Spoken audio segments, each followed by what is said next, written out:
Bonjour à tous, bonjour tous les amis. Donc, comme vous le savez, hein, la conférence de ce soir est la quatrième d'un cycle consacré à l'espérance, une vertu dont on a bien besoin dans le contexte présent. Vous vous souvenez donc des précédentes. La première de ces conférences, c'était Anne Soupa et Christine Pedotti à propos justement de la crise de l'espérance. Ensuite, on a eu une conférence du père Robert Scholtus, hein, très brillante, sur l'imagination des recommencements. Et puis, la conférence de Frédéric Rognon, donc sur le chemin de l'espérance tel qu'il est analysé par Jacques Ellul. Alors, aujourd'hui, on est au lendemain de la journée de la femme, donc c'était logique d'avoir une conférencière militante, ô combien militante. Je dirais que Danielle Mérian, beaucoup d'entre vous la connaissent déjà bien, est une infatigable défenseur des droits, je ne dis pas des droits de l'homme, je dis des droits humains, et particulièrement, bien sûr, des droits des femmes. Et Daniel a choisi comme titre pour sa conférence « Espérer, c'est agir ». Et comme vous allez le voir, si vous ne le savez pas déjà, agir, elle sait ce que c'est. Donc, je ne vais pas rentrer dans déflorer les sujets qu'elle va aborder, mais je voudrais simplement dire rappeler deux ou trois points. D'abord, mais vous le savez sans doute tous, Danielle a mérité le titre de grand-mère nationale. Je pense qu'elle vous expliquera dans quelles circonstances cette appellation est apparue justifiée. Ensuite, Danielle est avocate au barreau de Paris. Hein, et comme elle le dit elle-même, elle a choisi ce métier, cette vocation, pour donner une voix à ceux qui n'en ont pas. Et Danielle fait actuellement partie de l'équipe de Saint-Méry-Hors-les-Murs. Je ne sais pas si on aura l'occasion d'en parler, peut-être. Et enfin, je voulais signaler le livre que Danielle a écrit. Nous n'avons pas fini de nous aimer. C'est tout un programme et c'est peut-être la clé de ce qu'elle va nous dire maintenant. Donc, je n'en dis pas plus. Et Danielle, tu as la parole. Bonjour à tous. Espérer, c'est agir. J'ai espéré depuis ma plus tendre enfance en un monde meilleur, en un monde moins injuste. Je le dois à mes parents. Je suis né en 1938, une époque où l'on préférait les garçons aux filles. Mon frère avait tous les privilèges, moi, je n'existais pas. J'étais furieuse. Je me disais, je vis dans un monde de fous, il va falloir changer tout ça. Et les parents sont nuls comme éducateurs, il faudrait créer une école des parents, ce qui s'est fait depuis. En me discriminant, mes parents m'ont rendu un immense service. Cette injustice a provoqué chez moi une passion pour la justice. Ils ont fait de moi une rebelle à l'esprit critique acéré. Et depuis que je suis haute comme trois pommes, j'ai appris à ne penser que par moi-même. Mon appétit pour la justice s'est développé en 1945 quand j'ai découvert les photographies des camps de concentration. Mon père, journaliste, a terminé la guerre comme correspondant de guerre dans l'armée américaine. Il a ouvert des camps de concentration et d'extermination et il a rapporté les photos qui ont fait le tour du monde. Un jour, il est rentré à la maison avec une énorme enveloppe et il a dit à ma mère devant nous, « Il ne faut pas que les enfants voient ça. » Donc, dès qu'il a été parti, comme je ne supporte pas la censure et que je suis curieuse, j'ai fouillé son bureau. J'ai trouvé l'enveloppe.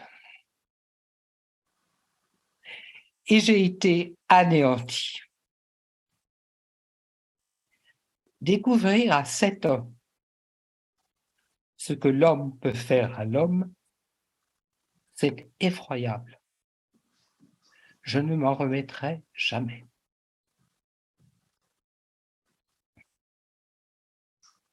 J'ai tout de suite pensé, quand je serai grande, je ferai le contraire. Je viendrai en aide, comme je pourrai, à tous ceux qui en auront besoin. Quand j'ai été grande, j'ai fait droit et je me suis inscrite au barreau de Paris.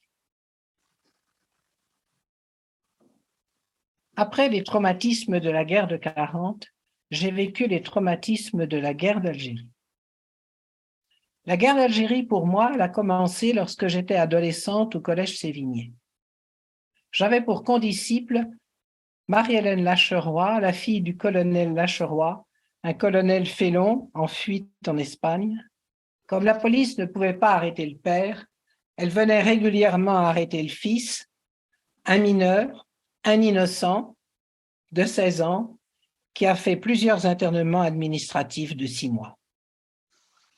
L'internement administratif, c'est une méthode pour les tyrans pour coffrer leurs opposants sans cause, un temps indéterminé, sans qu'ils voient ni juge ni avocat. J'ai donc appris à cette occasion que la France, lorsqu'elle fait la guerre, cesse d'être une démocratie. Après, je me suis payé 3 ans de fiançailles à 2000 km l'un de l'autre, car à 20 ans, je me suis fiancé à un étudiant en droit qui en avait 25 et qui, étant au bout de son sursis, a été appelé à faire la guerre. Il était antimilitariste et l'armée ne lui a pas fait de cadeau. Il a passé les 2 mois de classe en tôle pour avoir demandé le premier jour à l'adjudant de bien vouloir être poli avec la troupe, après quoi il a été envoyé immédiatement en Algérie, ce rouge, cet intellectuel qu'il fallait mater, dans le sud oranais, pas n'importe où, au 2e bureau, c'est-à-dire au renseignement. Quand il a été devant son colonel, il lui a dit qu'en aucun cas il ne donnerait une gifle à quiconque et qu'il vaudrait mieux l'envoyer au village apprendre à lire aux enfants.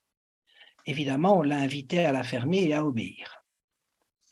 De fin 1958 à début janvier 1961, il a passé ses nuits à aller arrêter la population masculine dans les mechtas.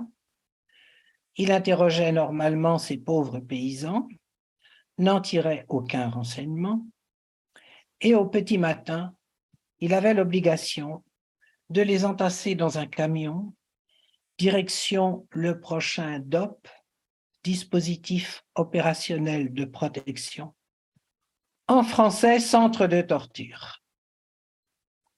Il n'est pas devenu fou parce que c'était une âme forte. Et je lui ai écrit tous les jours, il y a un autre monde, un jour nous serons heureux.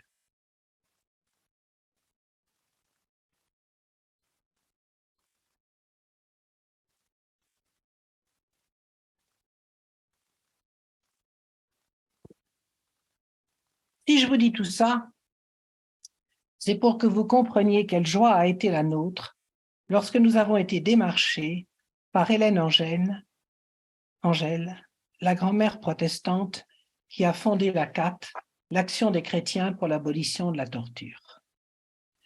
Hélène est allée écouter le pasteur italien Tullio Vinai qui faisait une série de conférences en Europe pour dénoncer les tortures à Pulo Condor, prison construite par les Français à Saïgon, que vous avez vu dans le film Indochine, prison où tous les régimes qui se sont succédés ont torturé.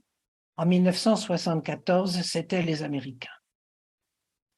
Hélène rentre chez elle bouleversée en pensant « Nous sommes chrétiens, nous ne pouvons pas nous taire ». Elle téléphone à son amie Édith Duterte, veuve et grand-mère comme elle, qui ne lui dit pas « ça nous dépasse, mais tu as raison, on va téléphoner au pasteur Appia ». Elle téléphone au pasteur Appia, qui ne leur dit pas « ça vous dépasse, mais vous avez raison, et on ne va pas faire une boutique protestante. Donc, je téléphone au père Pierre Toula. C'est ainsi qu'est née cette association œcuménique rassemblant catholiques, protestants, orthodoxes, quakers, qui ont mis de côté leur querelle théologique, tous unis dans un même combat, combattre la torture. Quelle audace a été pour Hélène Angèle et son amie Édith Dutertre. Ces deux femmes qui n'étaient rien sur le plan social, car elles avaient subi l'incapacité juridique de la femme mariée, merci Napoléon, et ses suites, ce qui fait qu'évidemment, elles n'avaient pas fait de carrière. Elles ont osé aller frapper à toutes les portes de tous les curés, tous les pasteurs, tous les popes. La torture existe, il faut agir. Elles n'étaient pas toujours bien reçues. Lorsque Hélène Angèle s'est adressée à notre curé à Boulogne-Billancourt, où nous habitions à l'époque, il lui a répondu « C'est de la politique, voyez les mérions ». Nous avions l'année précédente créé à la demande des évêques, pour répondre à la demande des évêques de s'intéresser à la politique, nous avions créé un groupe de réflexion foi et politique. Ça a été le coup de foudre entre Hélène et nous sommes devenus immédiatement amis intimes. Je lui dois beaucoup. Elle m'a appris le culot pour les autres. Sa philosophie était simple.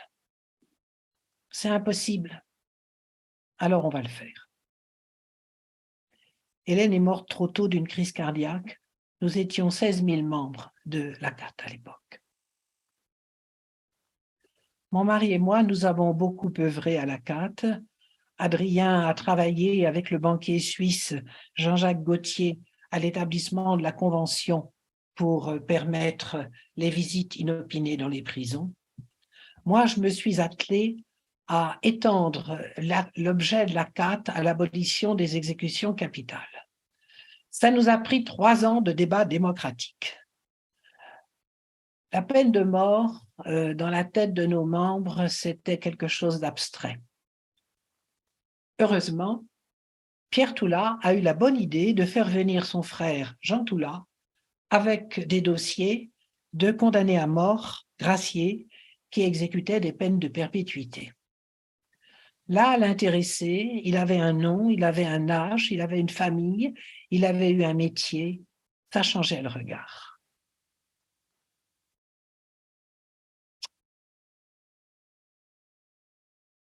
Je suis émue encore quand j'y pense. Je n'oublierai jamais une petite religieuse âgée qui venait de Reims. Et un jour, on a évoqué le cas d'un jeune homme de 17 ans qui avait tué une vieille dame pour lui voler 50 francs. Et cette religieuse, elle a décidé d'entamer une correspondance avec ce jeune homme. Elle n'avait sûrement pas pensé le matin qu'elle allait devenir l'amie d'un assassin de vieille dame. C'est ça, la foi, l'espérance et la charité. Nous avons voté finalement l'extension de l'objet de la CAT à l'abolition des exécutions capitales en 1982. Et depuis, beaucoup de nos membres sont devenus des correspondants avec des condamnés à mort dans les couloirs de la mort aux États-Unis. Il vient de sortir une énorme BD de 600 pages qui a été dessinée par une jeune femme qui est étudiante aux Beaux-Arts, qui dit qu'elle n'a pas la foi, mais qu'elle a été intéressée par la proposition de la CAT. Et si le livre est énorme, c'est parce que avec ce jeune homme qu'elle a assisté jusqu'à son exécution, ils ont échangé des dessins et c'est pour ça que c'est un gros volume, mais il se dévore. Et il y a beaucoup de groupes actuellement qui écrivent à des prisonniers. Par exemple, mon groupe A4 du 11e arrondissement, aujourd'hui, Il écrit tous les mois à un prisonnier sahraoui condamné à perpétuité par le Maroc pour avoir exercé la liberté d'expression.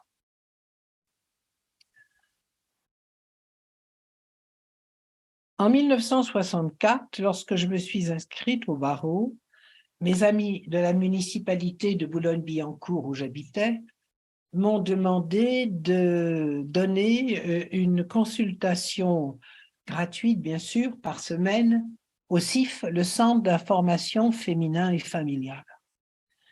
J'ai consulté toute la misère du monde, les licenciements, les expulsions, les dossiers de surendettement, l'épouse de l'alcoolique qui frappe quand il est saoul, qui jure quand il est dessoulé qu'il ne recommencera plus et qui recommence. Je l'ai fait 30 ans. Je donnais cette consultation le mardi de 9h à midi. J'en sortais vidée. L'après-midi du mardi, je ne pouvais jamais traiter un dossier difficile. Après, je me suis intéressée à la honte de la République, comme ont dit les parlementaires, quand ils se sont décidés à visiter les prisons, après le brûlot du docteur Véronique Vasseur, médecin-chef à la prison de la Santé, sorti en janvier 2000. Nous avons, dans un collectif, réclamé une loi pour qu'on ne mette dans une seule place qu'un seul homme en prison. Nous avons obtenu le numerus clausus. On ne pouvait pas nous le refuser. Mais ça n'a servi à rien, car tous les gouvernements successifs ont pris des moratoires. Ce qui fait qu'en 2023, on continue dans les maisons d'arrêt d'entasser dans 9 mètres carrés 4 présumés innocents, le 4e couchant dans un matelas par terre, au plus près des rats et des cafards.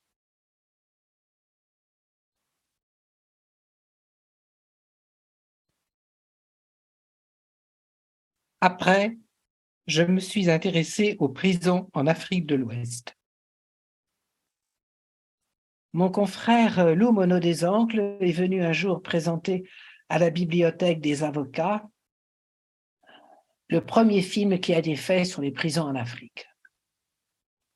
Quand je voyais ces images, des cours bondés, des cellules bondées, des hommes squelettiques, je me suis dit, ma fille, t'es foutue, il va falloir t'engager. Ce que j'ai fait à la fin du film. Quelques années plus tard, mon confrère m'a demandé de démissionner, ce que j'ai fait après 42 ans de barreau, et je suis devenue vice-présidente de Prisonniers sans frontières. Cette association a beaucoup réalisé. Nous montions en France des équipes soutien, en Afrique des équipes terrain. 2 responsables pays partaient en mission 2 fois l'an pour visiter toutes les prisons, toutes les équipes terrain, le garde des Sceaux, les ambassades. J'ai formé une première équipe soutien en sollicitant des amis qui connaissaient l'Afrique. Un géographe spécialiste de l'Éthiopie que beaucoup connaissent, une directrice de recherche à l'INSERM qui travaillait à la santé des femmes en Afrique, une veuve de diplomate qui avait été beaucoup nommée en Afrique, ou des amis qui connaissaient la prison, une de mes voisines experte psychiatre auprès des cours d'assises, mon fils qui travaillait à la Cour nationale du droit d'asile. À la première réunion, tous se présentaient et disaient « Je suis là pour observation ». Mais à la fin de la réunion, ils ont tous signé qu'ils étaient adhérents de Prisonniers sans frontières et ils ont accepté après de faire prélever un don mensuel chaque mois pour les fonds que nous adressions aux équipes soutien qui, sur place, visitaient les prisonniers, leur apportaient du réconfort, des repas améliorés, parfois même des médicaments quand l'État était par trop défaillant. Nous avons, grâce à une subvention européenne, nous avons monté un programme dit P37 parce qu'il portait 3 ans sur 7 pays et nous avons créé dans les prisons des jardins maraîchers. Les prisonniers nous demandaient la sauce, c'est-à-dire le bouillon de légumes, car les autorités ne leur servaient 365 jours par an qu'une boule de manioc. Ils ont donc mieux mangé. Ceux qui ont travaillé au jardin ont appris un métier et c'était utile à la sortie de prison.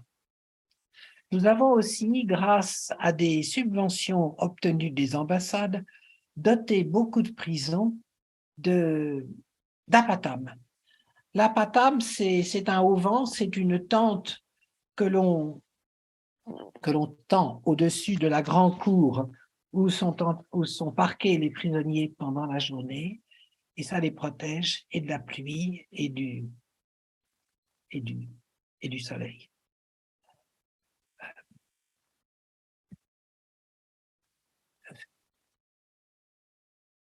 Nous avons, oui, je vous l'ai dit, nous avons créé des équipes soutien, des équipes terrain. J'ai créé une deuxième équipe d'avocats cette fois, car avec un haut magistrat, Jean-Pierre Dintillac, qui a terminé sa carrière comme président de la deuxième chambre civile de la Cour de cassation, nous avons fait une soirée où nous avons invité avocats et magistrats. Et à la fin de cette soirée, j'ai créé une deuxième équipe soutien d'avocats. Mais notre belle association, elle périclite en raison des événements. Comme vous le savez, les Français sont très mal vus aujourd'hui en Afrique de l'Ouest et le ministère des Affaires étrangères nous interdit de sillonner ce que nous faisions et ne nous permet que d'aller dans certaines capitales. Nous n'allons déjà plus ni à Niamey ni à Bamako et notre association va péricliter. Nous avons donc invité en octobre 2022 tous les responsables locaux des 7 pays à venir à un grand rassemblement au Togo, où nous les avons invités à créer des associations pour prendre le relais, car nous ne pouvons plus actuellement faire de nouveaux donateurs et les plus anciens décèdent, ce qui fait que nous envoyons de moins en moins de fonds en Afrique et qu'il va falloir évidemment qu'ils prennent le relais. Mais notre association, qui va donc mourir petit à petit, a fait énormément de bien.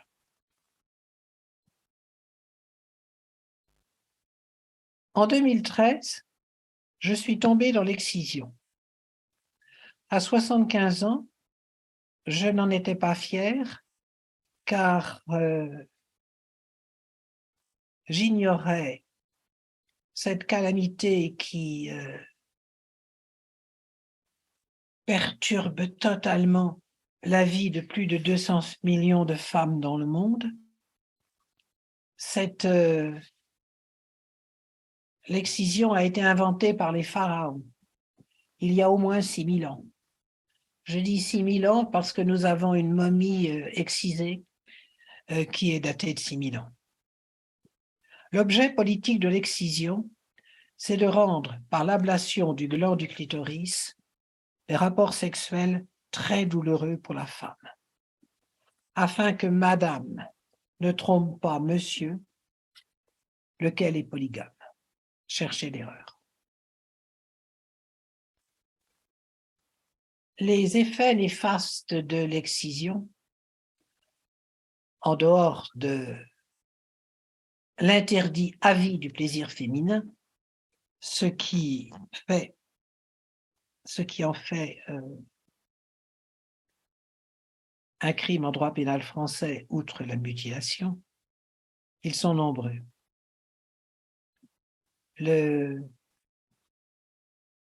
C'est la peine de mort à l'usage des femmes. Des milliers de femmes meurent le jour de l'excision d'hémorragie dans la brousse. Les survivantes meurent également par milliers lors de leurs accouchements. Les accouchements durent des heures et sont atroces. Le docteur Foldès, qui est l'urologue français qui a mis au point la réparation du clitoris, m'a expliqué que lorsque l'on coupe le gland du clitoris, le membre féminin, qui est aussi long que le membre masculin, se colle sur l'os du pubis et la vulve ne bouge pas quand la tête de l'enfant se présente. Ce qui fait que ça dure des heures et des heures et des heures. Et les adhérentes de SOS Africaines en danger m'ont toutes dit qu'il vient un moment où la souffrance, elle est tellement atroce que ces femmes ne désirent plus qu'une chose, mourir pour que ça s'arrête.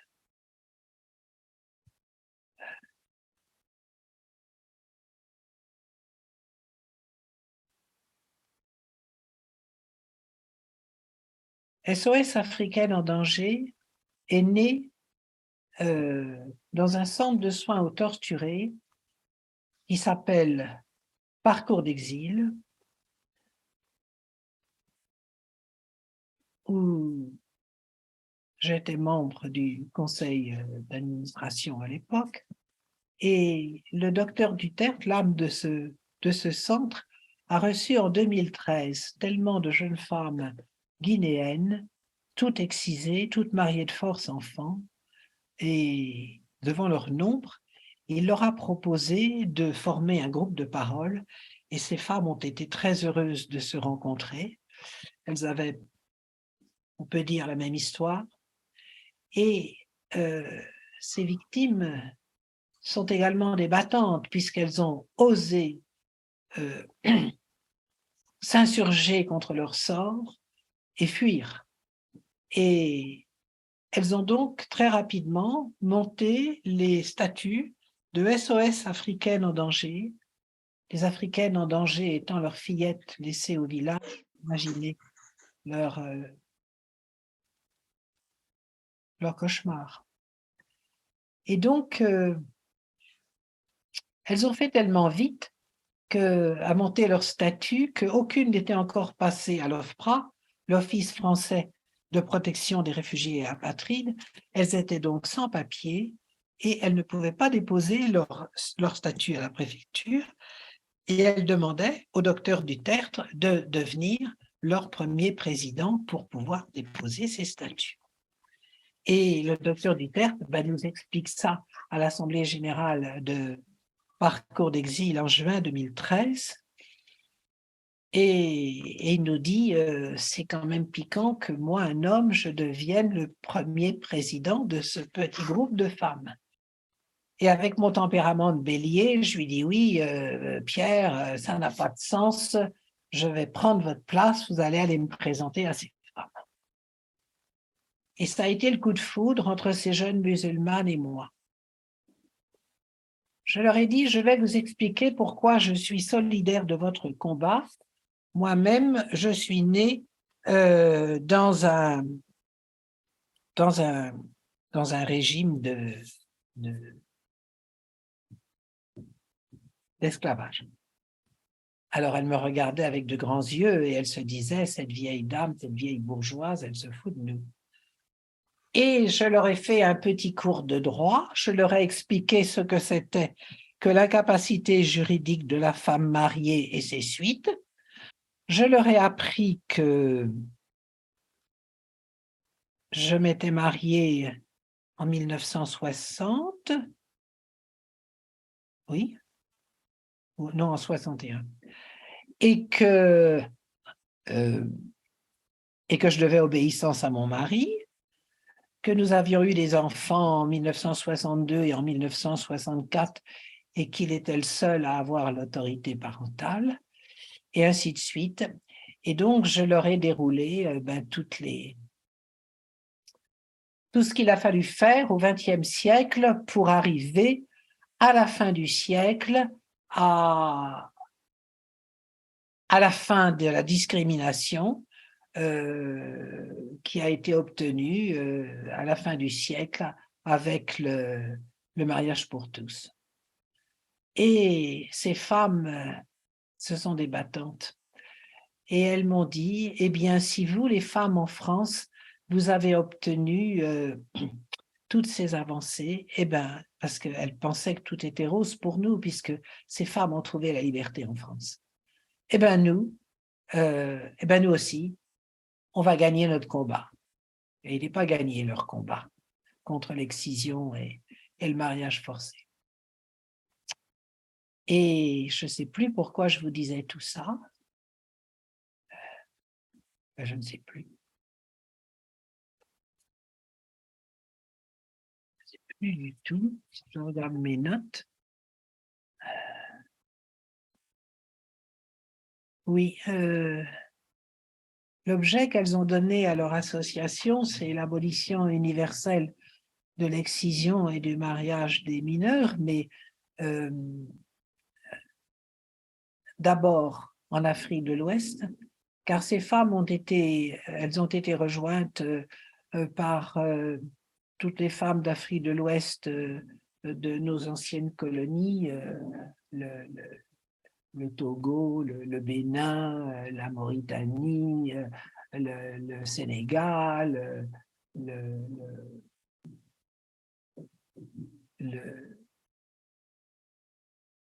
enfin, tous les pays d'Afrique de l'Ouest. Et donc, à leur demande, nous avons bâti un programme pour faire baisser l'excision dans tous ces pays, un programme avec des school bus américains, parce que le school bus américain, c'est un camion où il n'y a pas de haut sur pattes, qui peut aller partout, il n'y a pas de route. Et nous voulions aller soigner les femmes et les fillettes au fin fond des villages les plus éloignés, là où il n'y a pas de route. Nous avons transformé notre premier school bus qui est arrivé tardivement, car avec la pandémie, nous n'avons pas, il n'y a pas eu pendant 2 ans, il n'y a pas eu de transport maritime entre la France et le Canada, et nous faisions venir notre school bus du Canada. Et donc, ce school bus, nous l'avons transformé, moitié en dispensaire, justement, pour soigner les femmes et les fillettes, et moitié en cybercentre pour apprendre aux populations qu'ailleurs, on a abandonné l'excision et que les femmes peuvent se faire réparer, par exemple, sur le bateau hôpital qui s'appelle, je cherche son nom et je l'oublie. Enfin, peu importe, il y a un bateau amiral qui peut soigner ces femmes. Et donc, nous avons bâti ce programme. Nous voulons faire circuler dans les 10 pays dont nous nous occupons en Afrique de l'Ouest, donc 10 school bus qui pourront donc soigner les femmes et les fillettes et apprendre aux populations qu'on peut abandonner l'excision. Nous présentons, nous pourrons présenter dans nos school bus des vidéos que nous avons fait, par exemple au Sénégal. Nous avons tourné beaucoup de vidéos, notamment avec l'association des ex-exciseuses. Et ces femmes, elles expliquent pourquoi elles ont abandonné l'excision. Il y en a une qui est particulièrement intéressante parce qu'elle elle appartenait à une famille d'exciseuses depuis 6 générations.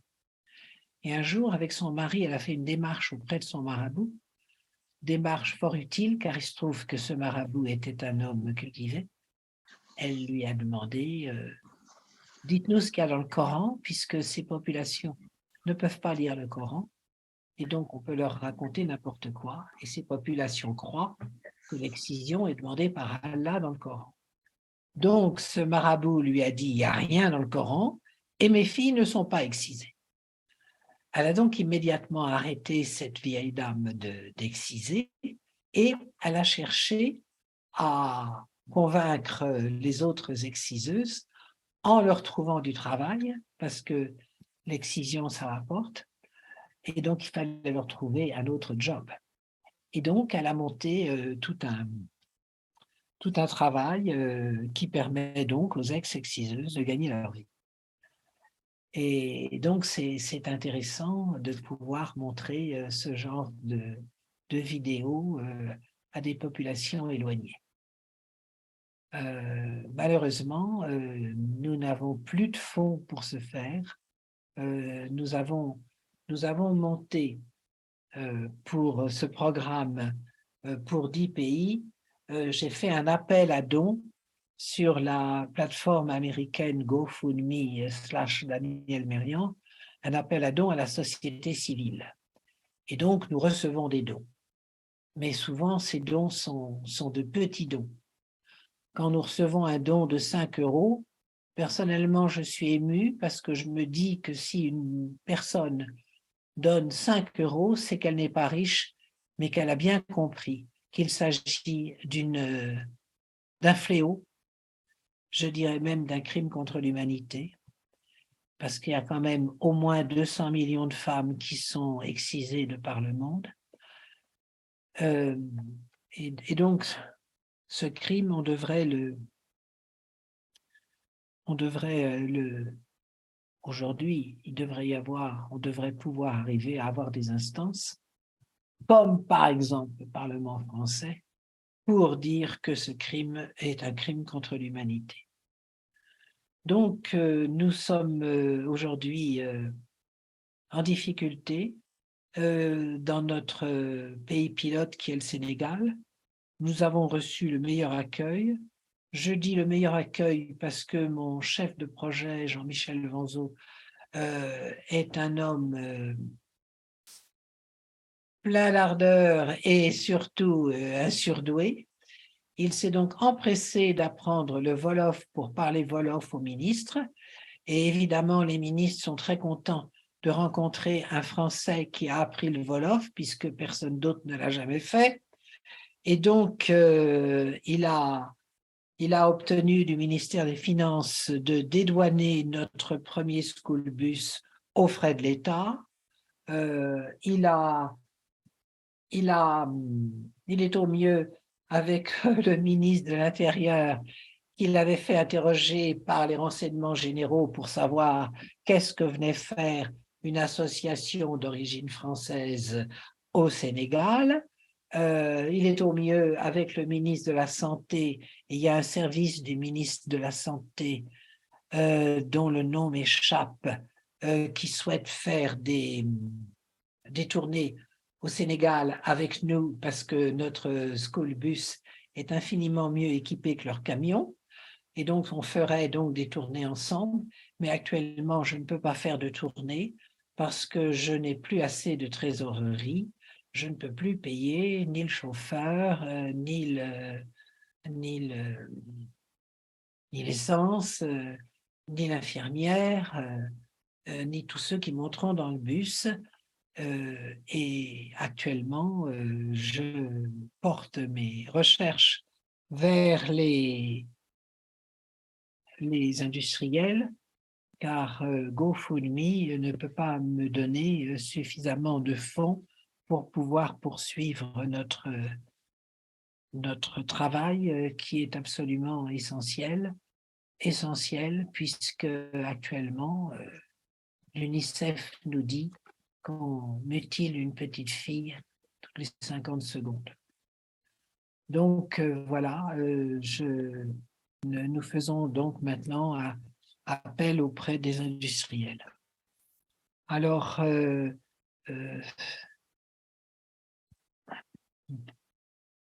j'ai entamé un nouveau métier en 2015 avec une nouvelle loi que nous devons à M. Sarkozy, qui a autorisé le tiers accompagnant à l'OFPRA, l'Office français pour les réfugiés et apatrides. Et donc, nous sommes maintenant 7 délégués de SOS Africaine en danger. Il y a 3 avocates en exercice, une avocate honoraire, c'est moi, une magistrate à la retraite, une psychosociologue et une psychologue. Et nous préparons ces jeunes femmes à l'entretien à l'OFPRA. Nous leur expliquons que la seule question intéressante parmi les milliers qu'on leur pose, c'est « Qu'est-ce que vous craignez, madame, si l'on vous renvoie dans votre pays ?» Alors nous avons commencé par apprendre à ces femmes à regarder dans les yeux et à parler haut et fort, car leur éducation consistait à baisser la tête et à parler tout bas quand papa ou maman les autorisait à répondre à une question. C'est très difficile de changer d'habitude. Je leur dis toujours, entraînez-vous devant une glace et gueulez, car vous parlez à l'officier de protection, vous le regardez dans les yeux et vous parlez haut et fort. Beaucoup ont été déboutés de leur demande d'asile comme des menteuses, puisqu'elles parlaient tout bas en baissant la tête. Nous les aidons à essayer d'avoir des preuves de leur dire, puisque c'est une parole, et c'est une parole qui doit convaincre. Nous leur faisons faire des certificats médicaux qui détaillent leurs cicatrices. Ces femmes sont pleines de cicatrices, car lorsqu'elles essaient d'éviter le viol du vieux polygame auquel on les a mariées, tout est bon pour les bourreaux. Ils prennent ce qu'ils ont sous la main, c'est-à-dire l'eau bouillante, le fer à repasser, le couteau, la machette, le fouet, tout y passe. Et donc ces femmes, elles sont couvertes de cicatrices. Donc on fait faire des certificats médicaux qui détaillent les cicatrices, parce qu'elles ont été déboutées lorsqu'elles présentaient des certificats médicaux qui disaient simplement qu'elles étaient couvertes de cicatrices. L'OFPRA osait rendre des décisions disant que madame établit qu'elle est couverte de cicatrices, mais on n'en connaît pas la cause. Alors qu'elles avaient dit et répété qu'elles étaient enfermées dans la cour du mari, qu'elles n'en pouvaient pas en sortir et qu'elles étaient torturées à chaque fois qu'elles essayaient d'éviter le viol. Donc maintenant, on leur fait faire des certificats médicaux qui détaillent chaque cicatrice, et pour chaque cicatrice, le médecin dit, s'il le peut, l'origine de la cicatrice. Donc maintenant, on ne les déboute plus pour avoir été frappés comme elles le sont. Ce sont de véritables martyrs. Ce sont aussi comment dirais-je, pour moi, ce sont des héroïnes qui ont eu le courage de s'élever contre les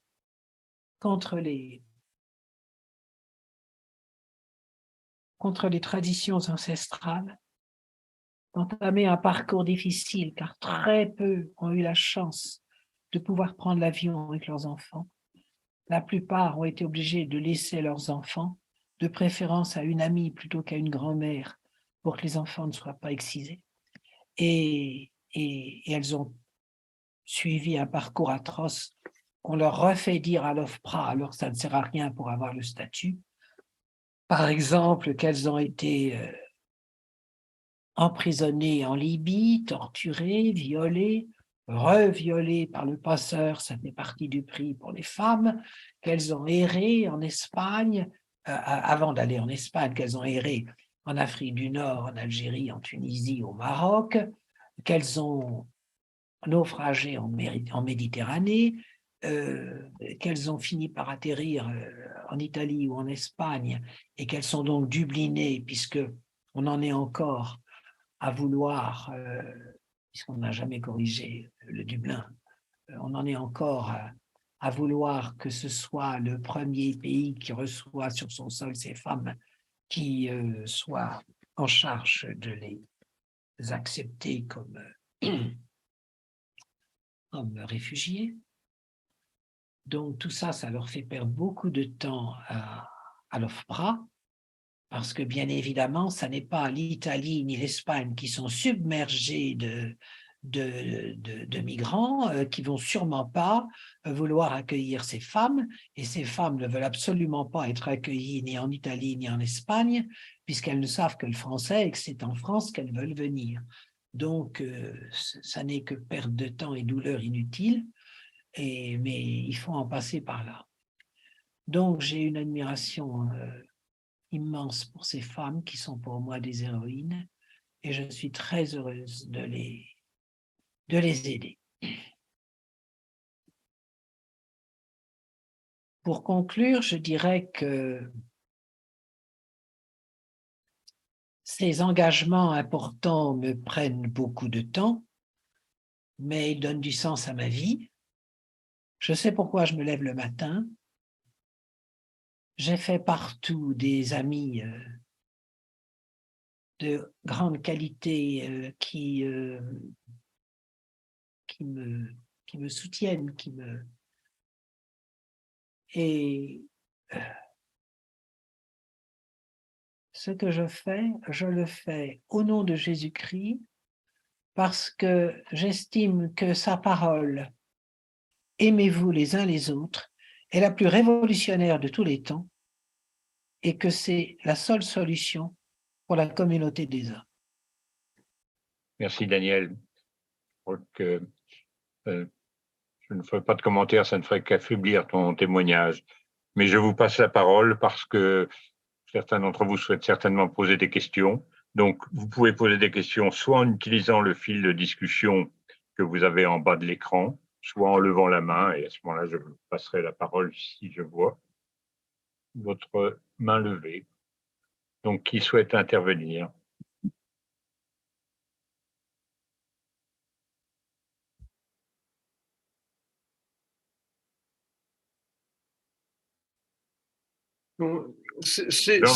Jean-Louis Loira, à toi.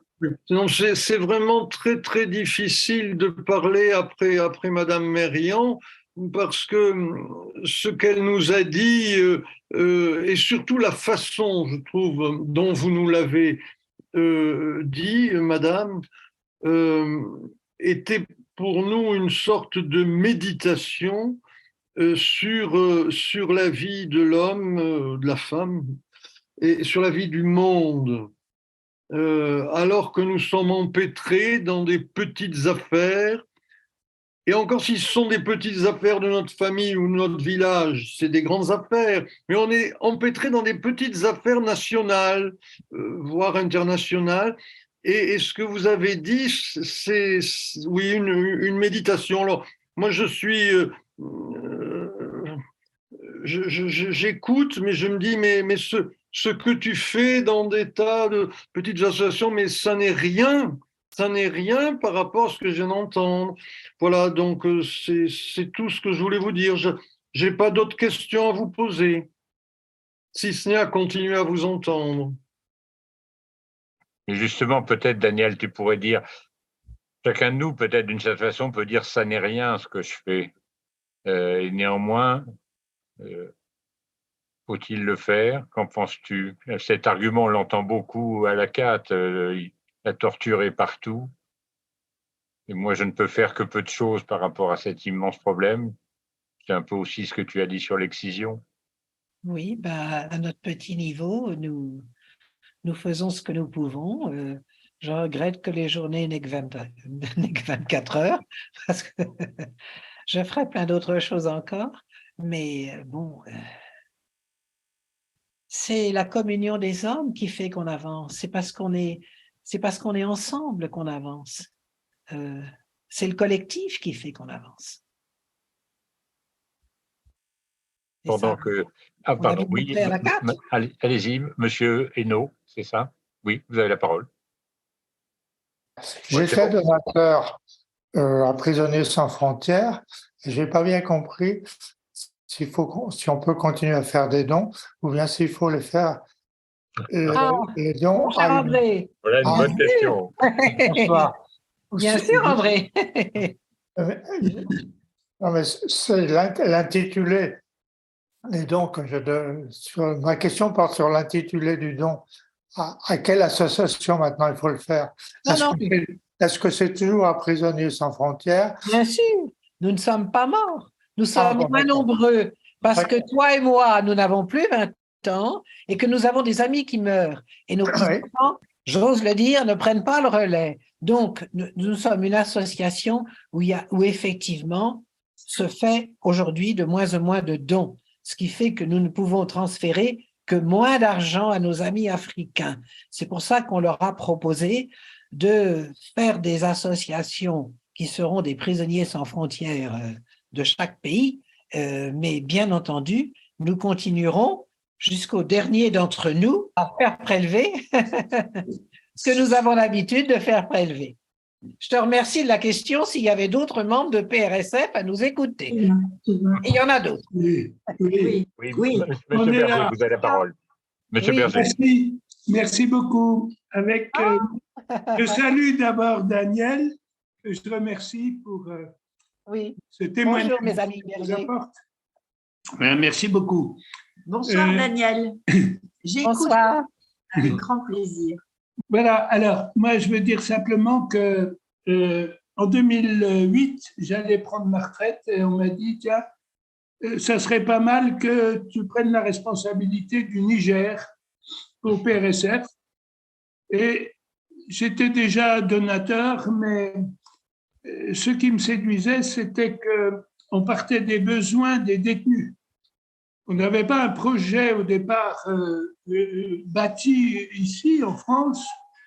On avait nos bénévoles sur place qui regardaient ce dont avaient besoin le plus les détenus.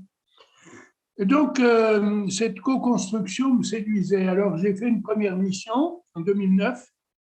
Au bout de 3 jours, j'ai dit à celui qui me tuilait, c'est d'accord, je reste. Je reste. Et alors, ce que je veux dire simplement, c'est que, Daniel, tu disais, on construit ensemble, c'est tout à fait ça. J'ai connu une équipe soudée, bienveillante, qui nous soutenait quand c'était difficile et qui nous aidait à bâtir des missions. Il y avait des équipes qui faisaient des programmes d'accès aux droits, des programmes sur l'amélioration de l'alimentation, de la santé. Chacun y mettait sa patte. Et pendant 11 ans, avec Chantal, on a sillonné le Niger. Je suis allé au Togo, je suis allé en Guinée-Conakry plusieurs fois, je suis allé au Mali pour des séminaire de formation de nos bénévoles sur les droits de l'homme en milieu carcéral. Je suis allé au Burkina Faso pour tuiler une amie qui allait prendre la responsabilité. Et chaque fois, j'ai été particulièrement ému de l'accueil de nos amis africains. Quand on sillonnait le Niger, quand c'était encore possible, on arrivait à l'extrême est du Niger, du côté de Zinder, près du Tchad. Eh bien, nos équipes, qui étaient des gens extrêmement modestes, avaient toujours préparé un repas pour nous accueillir et nous faisaient visiter ensemble la prison. Les régisseurs nous accueillaient à bras ouverts.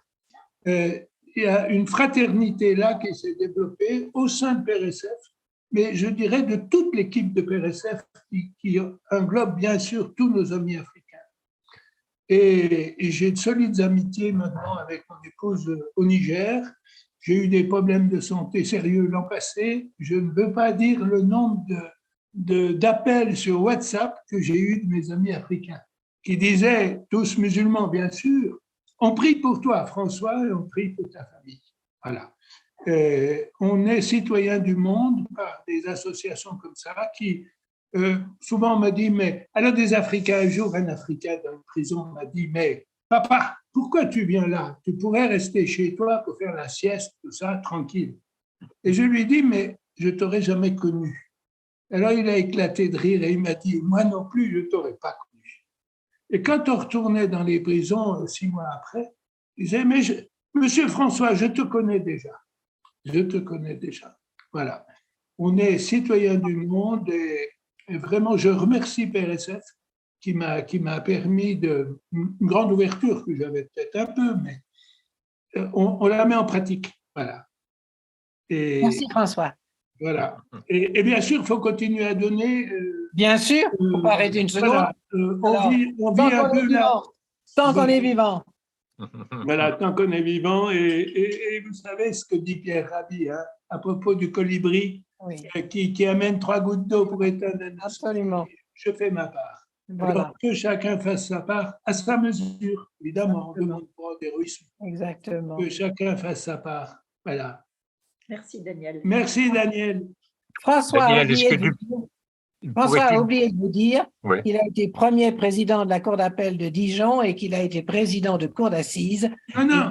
Et j'ajoute. Non, tu rajoutes. Je me trompe. J'ai été d'abord éducateur pendant un certain nombre d'années. C'est vrai. Je suis devenu juge pendant une 30aine d'années. Je suis allé au grade de vice-président. Je ne vais pas aller plus loin. Ce qui m'intéressait, c'était le travail du juge, la proximité avec les justiciables, puisque j'étais juge des enfants, puis président d'audience correctionnelle. Et puis, j'ai terminé un peu comme juge d'instruction pendant 2-3 ans, et ensuite à la chambre de la famille où je m'occupais de divorce, de séparation. Et voilà comment. Mais j'ai toujours exercé des fonctions de proximité avec les justiciables. Oui, jamais des fonctions de dossier, on va dire, de papier. Voilà. Mais tu me donnais des grades que je n'ai jamais recherchés. Il y a tellement de hauts magistrats à Prisonniers sans frontières. Mais non, il n'y a que des magistrats qui essaient de faire leur boulot du mieux qu'ils peuvent.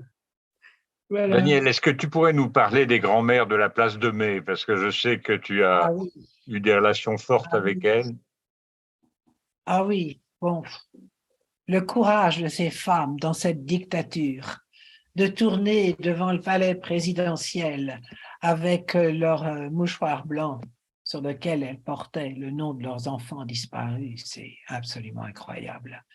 Et nous avons eu une amie décédée, puisqu'on vieillit tous, qui a réussi, grâce à des méthodes modernes, à découvrir les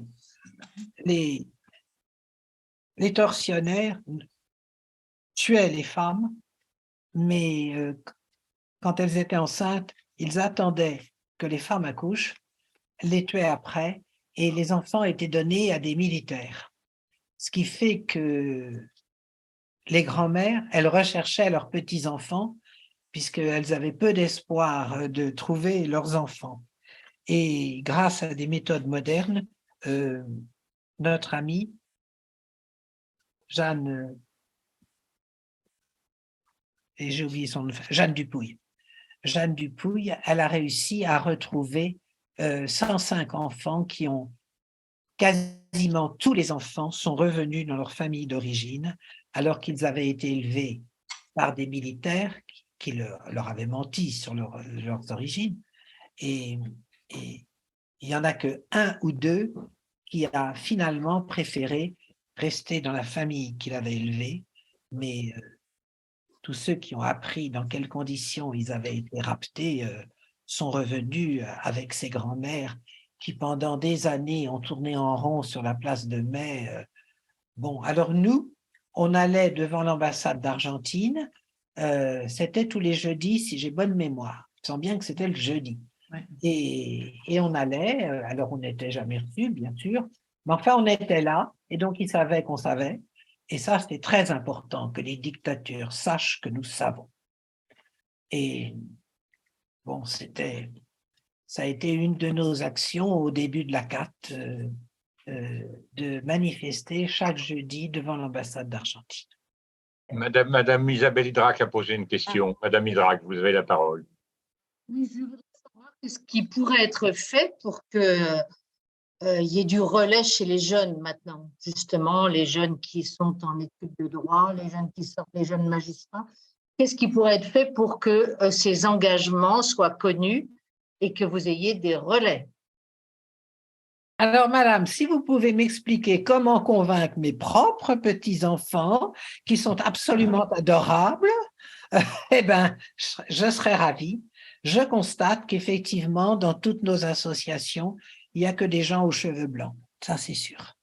Les jeunes, ils veulent faire ponctuellement un truc, mais s'engager pour la vie, alors c'est vraiment un truc qui semble avoir disparu. En tout cas, moi, je ne sais pas. Ce que je peux vous dire, c'est que je suis souvent appelée pour témoigner dans les écoles. Et souvent avec des classes de 3e, donc c'est très intéressant parce que ce sont des jeunes qui commencent à ne plus penser comme papa et maman, à ne plus penser comme les profs, et je les invite à penser par eux-mêmes, comme c'est les profs qui m'ont invité, ils supportent que je dise qu'on ne doit pas penser comme le prof, mais bon, quand je fais des sondages, quand je dis aux filles qu'il faut travailler quand je suis à peu près convaincue que la maman est à la maison, quand je dis aux garçons qu'il faudra faire la moitié des tâches ménagères, parce que comme c'est du corvée, ben nécessairement, il faut partager par 2 si on aime sa compagne, son conjoint. Les filles, elles sont convaincues, mais alors pas les garçons du tout, du tout. Donc, mais si vous voulez, il y a quand même des choses qui sont très encourageantes, parce que voyez-vous, j'avais été appelée dans un très grand collège, le Camille Claudel à Rouen, et donc j'y vais toujours avec un petit fascicule de SOS africaine en danger, dans lequel il y a notamment des témoignages de ces jeunes femmes, soit sur leur excision, soit sur leur mariage forcé. Et donc, je distribuais à toute la classe le fascicule, et on me téléphone après ma première visite à Rouen, au collège Camille Claudel, et on me dit, madame, il faudrait que vous reveniez parce qu'on a tellement d'élèves, tellement de classes de 3e, vous ne les avez pas tous vus, il faut tous venir les voir. Bon, je retourne. Il y a 3 profs qui me font l'honneur de venir me chercher au TGV, dont un prof de français qui me dit, madame, grâce à votre fascicule, j'ai fait faire comme brevet blanc un travail sur l'excision à mes élèves et je vous ai photocopié les meilleurs devoirs. Je reviens à Paris et je dis à ma première réunion de SOS africaine en danger, nous les réunissons chaque mois, je leur dis, mesdames, vous avez le soutien de jeunes collégiens de 15 ans du collège Camille Claudel de Rouen. Alors elles étaient très contentes. Et on s'est dit, on n'a rien à perdre à essayer de refaire la même chose en Afrique. Donc, au Sénégal, nous avons demandé à notre correspondante à Dakar de trouver un prof qui voudrait bien faire l'opération. Et ça a été fait dans l'ouest du Sénégal, en Brousse. Et nous avons eu la bonne surprise que tous les devoirs, garçons et filles, tous disaient, c'est un scandale qu'une femme ne puisse pas avoir une vie sexuelle normale. Après, on a fait une fête pour remettre au professeur qui avait accepté de faire l'exercice avec les questions du professeur de Rouen. On leur remettait de grands beaux diplômes à la meilleure copie de fille, à la meilleure copie de garçon, et tous les parents sont venus. Or, dans ce village, il est hautement probable qu'il y avait beaucoup de mamans d'excisées, chose dont on ne parle pas. Donc, comme c'est totalement tabou, c'est tabou entre mari et femme, la femme doit savoir qu'elle doit exciser les enfants, c'est même pas la peine d'en parler. J'ai eu le cas comme ça d'une jeune femme qui a pu arriver non excisée, parce que sa mère, ayant perdu une première petite fille le jour de l'excision, elle n'avait pas envie d'en reperdre une autre. Et comme on ne parle pas entre mari et femme, il est dit une fois pour toutes que la femme fait exciser les filles. On n'en parle pas. Le mari commerçant était absent lorsqu'elle a accouché. Lorsqu'il est revenu, il a appris qu'il avait une fille. Il était certain qu'elle était excisée puisque c'est l'ordre. Et puis il l'a mariée, bien entendu, quand elle a eu, je sais pas, 18, 19 ans. Et le lendemain du mariage, le vieux polygame est revenu, la traînant par les cheveux, en disant « Vous m'avez vendu une femme sale », ce fut le scandale. On téléphone à l'exciseuse. Par chance, elle n'était pas libre avant le lundi matin. L'épouse a vendu des moutons du mari le lendemain, parce que l'épouse ne possède évidemment rien en Afrique, et ça a permis à sa fille de prendre l'avion. Alors, les dégâts collatéraux, c'est que la maman a été expulsée de la cour. Va-t'en mourir de faim où tu voudras, tu as trahi la cause de l'excision. Et puis, ben voilà, cette jeune femme a évité l'excision en raison du courage de sa mère et parce que sa mère avait perdu une petite fille d'une excision. Et ça, évidemment, c'est atroce.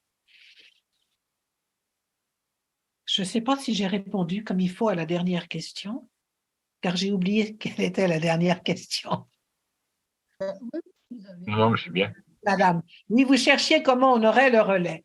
Ben, écoutez, je ne sais pas, je ne sais pas. En tout cas, ce que nous avons trouvé de très encourageant à la CAT, c'est cette jeune femme qui dit « J'ai pas la foi, mais je trouve intéressant d'entreprendre une correspondance avec un condamné à mort américain. » Il y faut beaucoup de courage. Parce que, bien entendu, tous ceux qui écrivent sont pleins d'affection pour la personne qui est dans le couloir de la mort. Les personnes qui sont dans le couloir de la mort atteignent généralement un très haut niveau spirituel, donc il serait beaucoup mieux dehors à aller parler aux lycéens de ne pas faire de braquage ou toutes autres délinquances. Bon, mais malheureusement, les États-Unis n'en sont pas encore là. Donc, il faut beaucoup de courage pour entamer ce genre de correspondance parce qu'on sait que ça va se terminer par la mort d'un ami, mais en même temps, tous disent que c'est très enrichissant. J'aimerais te poser une question, Daniel, sur la question des violences conjugales en France, parce que dans ton expérience d'avocate, tu as vécu de très nombreuses situations de ce type, tu continues d'en connaître, et c'est un des sujets sur lesquels on a le sentiment qu'il y a un effort qui est fait pour améliorer les choses. Est-ce que, à ton avis, cet effort est suffisant? Est-ce qu'il y a d'autres choses à proposer? Enfin, quel est ton jugement sur la situation en France sur ce sujet? C'est très difficile d'être optimiste. Je sors d'une réunion qui a été créée par mon ami Khada Hatem, qui est le médecin-chef, qui a créé la Maison des femmes à l'hôpital de Saint-Denis et qui a donc formé beaucoup de chirurgiens à la réparation des femmes et qui reçoit des femmes de partout et donc qui combat les violences faites aux femmes. Et elle a fait donc, oui, c'était lundi dernier où j'étais à la mairie du 9e avec une autre association qui s'appelle « Ah, les ambitieuses ». Et on a entendu un monsieur dont, hélas, je ne vais pas retrouver le nom, qui comme journaliste a enquêté, a été entendre en prison des hommes violents. Et nous n'avons pas de raison d'être optimistes. Pourquoi? La prison ne sert à rien pour ces hommes violents. Les femmes qui sont exécutées, c'est quand même, il y a un homicide, une femme tuée tous les 2 jours en France aujourd'hui. C'est souvent des hommes qui sortent de prison parce qu'ils ont été pris de fureur. Ils ont été pris de fureur et c'est encore à cause de Napoléon, parce que tous mes amis savent que c'est mon ennemi préféré, parce que leur père, dans le code civil, avait droit de corriger leur mère. Et donc, ils disent, mais quoi, qu'est-ce qu'on me reproche? Je fais comme mon grand-père et comme mon père, et maintenant on vient me reprocher d'avoir corrigé ma femme, à qui je n'ai donné qu'une petite gifle, tant pis si ça fait de gros dégâts. Bon, Donc, ces hommes, ils sont furieux et ils exécutent l'ex-compagne, l'ex-femme. Donc, si vous voulez, la réponse officielle que l'on fait à ce genre de violence n'est sûrement pas la bonne. Et nous sommes sortis, je dirais, déçus parce qu'il y a vraiment très peu d'hommes. On arrive parfois à convaincre un alcoolique de cesser de s'alcooliser. Ça arrive. C'est rare, mais ça arrive. Mais convaincre un violent de cesser d'être violent, c'est extrêmement compliqué. Donc, il n'y a pas lieu de se réjouir.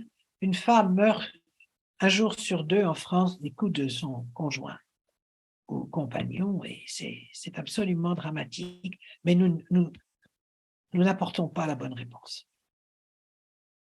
Moi-même, je pensais, avant cette réunion, je pense que la prison ne sert à rien qu'à faire des récidivistes, mais je ne pensais pas qu'elle faisait à ce point des récidivistes pour les hommes violents, et je pensais toujours que ce sont les gens dangereux physiquement qu'il fallait mettre en prison.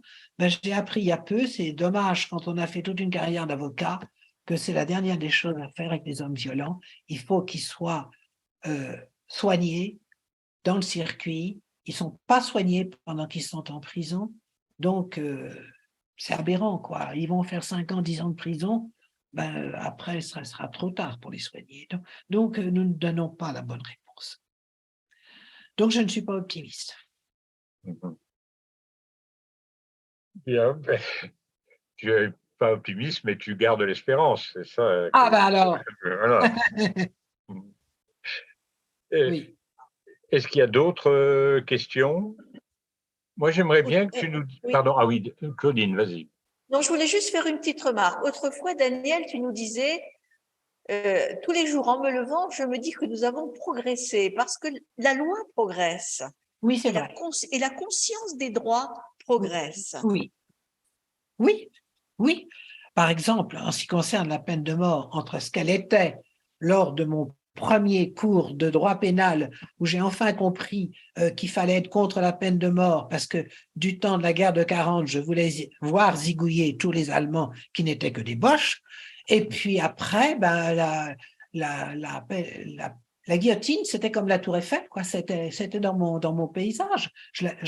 Il a fallu que je fasse mes études de droit pour commencer à être intelligente. C'est triste. Mais en ce qui concerne la peine de mort, elle a progressé. L'abolition de la peine de mort a progressé d'une façon inespérée. C'est exceptionnel. C'est exceptionnel. Bon, et l'excision, elle baisse. Elle baisse pas aussi vite qu'on voudrait, mais elle baisse.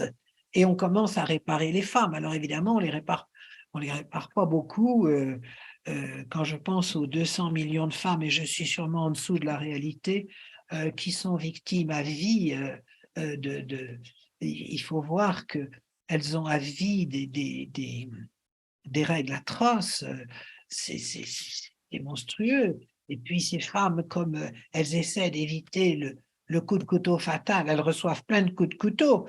Et le docteur Foldes me disait, ça n'est pas descendre le clitoris qui est difficile, et qui leur redonne, c'est exceptionnel, le corps humain, toute la nervosité, c'est de réparer autour. Et là, autour, il n'y en a pas de pareil.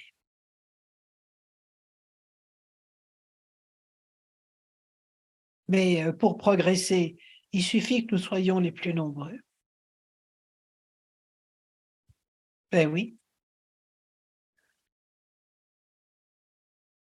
Daniel, je pense qu'il faudrait, pour conclure, parler justement des lieux qui nous donnent de l'espérance. Et de ce point de vue-là, je présume que ce que tu fais à Saint-Méry-en-les-Murs fait partie des endroits où tu peux communiquer avec d'autres, parler, retrouver, si c'est besoin, confiance.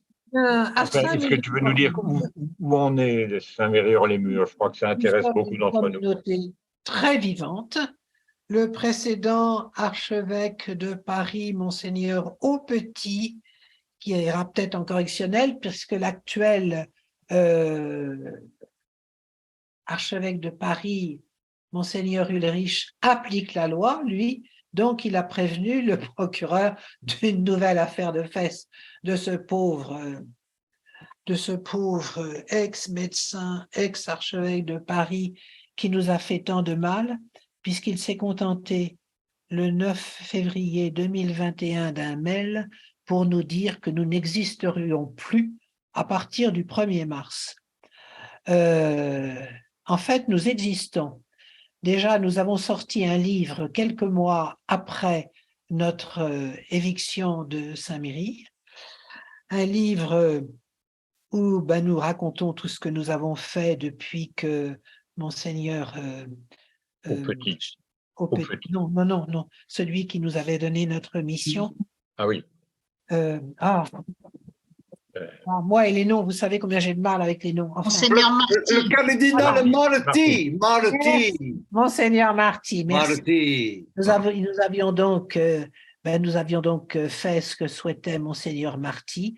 Il y avait donc notamment à côté du centre Pompidou une église magnifique, une église gothique qui était tous les jours avec des expositions de peinture, des expositions de sculpture, des concerts de musique contemporaine. Tout ça est tombé à zéro puisque nous avons été expulsés, mais nous sommes bien vivants. Nous avions lancé une pétition qui a recueilli, si je ne me trompe pas, 12 000 signatures de tout le monde, toute personne disant, moi quand je viens à Paris, c'est à la messe de Saint-Méry que je vais, il faut absolument que cette communauté vive et qu'on lui donne un toit. Alors nous sommes impatients parce que depuis que Monseigneur Ulrich a été nommé, il a dû être très bien informé sur ce qu'est Saint-Méry, car Monseigneur, je cherche son nom, celui qui a enterré Holiday. Ah oui, celui de Madeleine. Comment il s'appelle? De Sinetti. Heureusement qu'il y a des gens qui n'oublient pas les noms. Donc, de Sinetti, ulcéré, j'ose le dire, par l'autoritarisme et la stupidité de Monseigneur au Petit, a préféré être curé à Lille que de continuer d'être vicaire à Paris. Et tous nos amis vicaires généraux qui nous aimaient beaucoup ont démissionné pour ne plus travailler avec au Petit. Et donc, il a eu tout le temps de raconter à Monseigneur Ulrich que nous sommes des catholiques normaux. Je dis normaux parce que le dernier prêtre, nous avons eu des prêtres exceptionnels à Saint-Méry, des hommes extraordinaires. Malheureusement, le dernier qui nous a été attribué, c'est un brave homme, très conservateur, et donc on n'aurait jamais dû le nommer là, c'est un crime de l'avoir nommé là, et donc il considérait que nous n'étions pas catholiques, parce que nous ne disions pas le symbole de Nicée. Alors moi j'essayais de lui dire, mais tu sais, on a plein de je crois en Dieu, on en a d'évêques en exercice, on en a des merveilleux, des jeunes qui viennent faire baptiser leurs enfants à Saint-Méry. On croule sous les credos admirables, mais vraiment aujourd'hui, en 2023, on ne va pas convertir nos petits-enfants avec le symbole de Nicée, donc on a choisi de ne pas le dire en toute liberté, mais le mot liberté, ce n'était pas un mot qui allait avec ce brave homme. Et donc, il a fait une dépression nerveuse tellement il pensait qu'il était dans un repère d'antéchrist. Et ça a été le prétexte pour Monsieur Aupetit pour dire que nous étions des infâmes et qu'il fallait nous supprimer. Il ne nous a pas supprimés du tout. Nous vivons. Nous attendons effectivement un lieu parce qu'il faut absolument que l'on puisse vivre normalement. Actuellement, quand nous avons moi, je m'occupe de catéchumènes d'adultes, eh bien, là, actuellement, je m'occupe avec bonheur d'une jeune avocate, donc vous voyez tout ce que nous avons déjà en commun comme idéaux.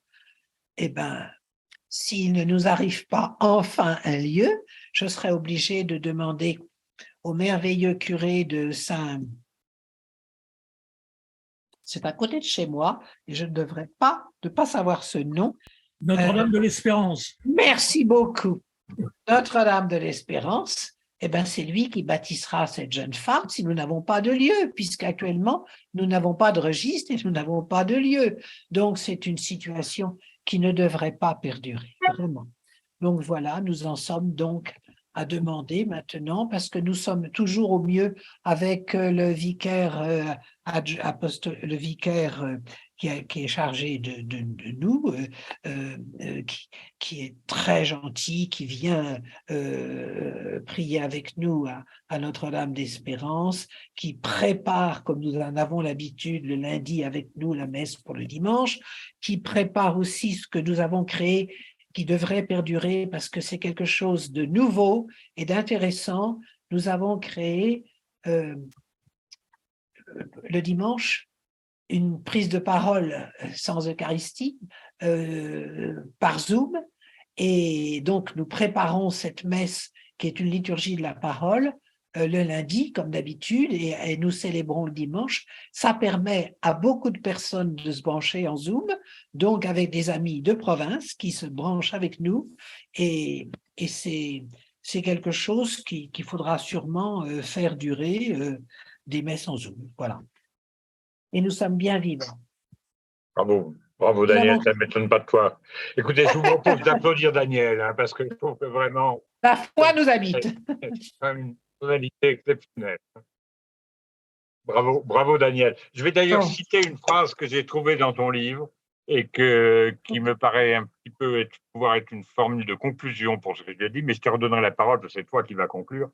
Mais tu dis dans ton livre, « Quand je regarde ma vie, je m'aperçois que ce qui en fait le sel et la force, ce sont les autres. » Et je trouve que ça résume très bien toute ton action. Daniel, je te passe la parole si tu veux avoir le mot de la fin.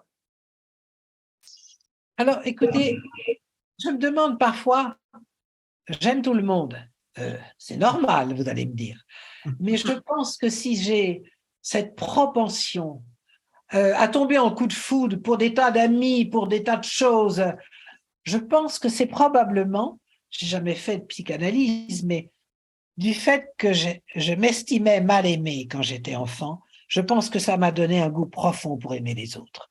Et je suis totalement convaincue qu'on ne peut rien faire sans les autres. Et qu'on a un tel bonheur à avoir tellement d'amis que, ça a été un grand bonheur pour moi, mes amis. Quand j'ai perdu mon mari, si je n'avais pas eu mes amis, je serais devenue complètement folle. Non, j'ai survécu grâce à mes amis. Enfin, c'est tous ensemble et c'est collectivement que la vie est belle. Merci beaucoup, Daniel. Merci. Écoutez, je pense que… Oui, on le réapplaudit. Je vais simplement, parce que je ne sais pas trop quoi dire après ce qu'a dit Daniel, vous rappeler qu'il y aura une table ronde à la fin du cycle sur l'espérance, le 4 mai, et là nous entendrons des témoignages de l'espérance dans d'autres religions. Ça sera, je crois, un moment également fort et intéressant. Et par ailleurs, je pense qu'il y a dans tout ce qu'on a entendu et vu, il y a des choses qu'on souhaite revoir. C'est quand on les voit une deuxième fois, on entend d'autres choses. Et donc, je vous rappelle que toutes ces conférences sont sur le site des baptisés du Grand Paris après quelques jours pour mettre en forme l'enregistrement. Donc, n'hésitez pas à y retourner pour les revoir. Et en tout cas, merci encore Daniel, hein, du fond du cœur, et merci à vous tous d'être avec nous ce soir. Merci à tous. Merci Jean-François. À bientôt. Bonne soirée. Au revoir. Au revoir à tous.